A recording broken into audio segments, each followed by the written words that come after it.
Bonjour tout le monde, je souhaite faire une vidéo sur Descartes et les rêves. Est-ce que vous saviez qu'un des pères du rationalisme moderne a eu confirmation de sa vocation philo-scientifique au cours d'une série de 3 rêves qu'il a fait en 1819, là je vous donne les dates de mémoire, et le dernier rêve dont il va être question dans ce short a eu lieu lui dans la nuit du 10 au 11 novembre. Donc au moment où je fais la vidéo, on est le 12 novembre, donc le clin d'œil je trouvais sympathique.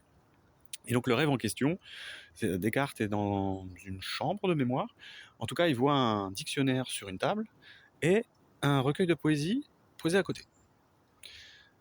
Il va ouvrir le dictionnaire. Dedans, il y a une phrase latine qui lui apparaît et qui a été traduite par quel chemin suis-je amené à suivre dans la vie. On sent que Descartes était travaillé existentiellement, il avait une quête intérieure aussi autant qu'extérieure, c'est-à-dire que à l'époque, pour contextualiser, il avait commencé ses réflexions sur la recherche d'une science universelle basée sur la certitude. Ça, c'est le premier point. Deuxième point, c'est qu'il voit donc le recueil de poésie à côté. Le recueil de poésie est fait dans l'enluminure. Ce qui au départ ne l'alerte pas, mais au cours du rêve commence à le faire douter, puisqu'en fait à l'époque les recueils de poésie n'étaient pas enluminés de la sorte. Et donc Descartes commence à dire, si j'étais en réalité, normalement le rêve ne devrait pas avoir cette figure-là. Donc Descartes expérimente le doute dans le rêve au départ.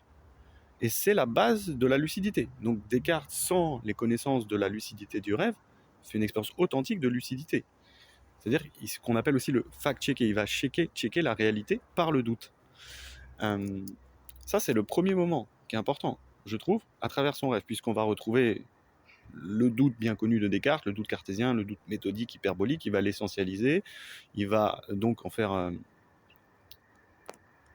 presque une méthode d'investigation du réel. Et qu'est-ce qui reste, quelle est la chose dont on ne peut pas douter? Descartes nous dit, cogito ergo sum, je pense donc je suis. En gros, je doute donc je suis. Et la seule chose indubitable, c'est que moi, je doute. Donc avec ça, ils fondent le sujet pensant moderne.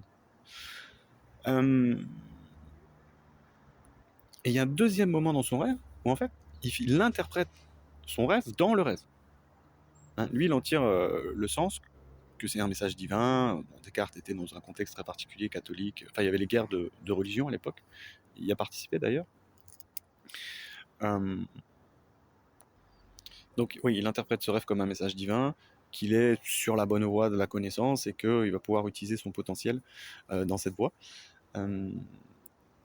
Moi-même, j'ai déjà expérimenté l'auto-interprétation ou la conscience réflexive en rêve. Alors j'ai eu certaines interprétations qui étaient quand même du gloubi-boulga, il faut le dire, et pas très compréhensible.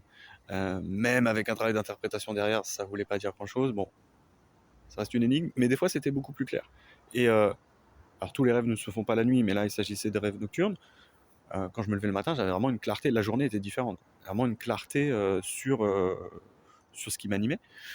Donc je trouve intéressant qu'un des pères du rationalisme moderne soit passé involontairement, je dirais, par les rêves pour expérimenter le doute.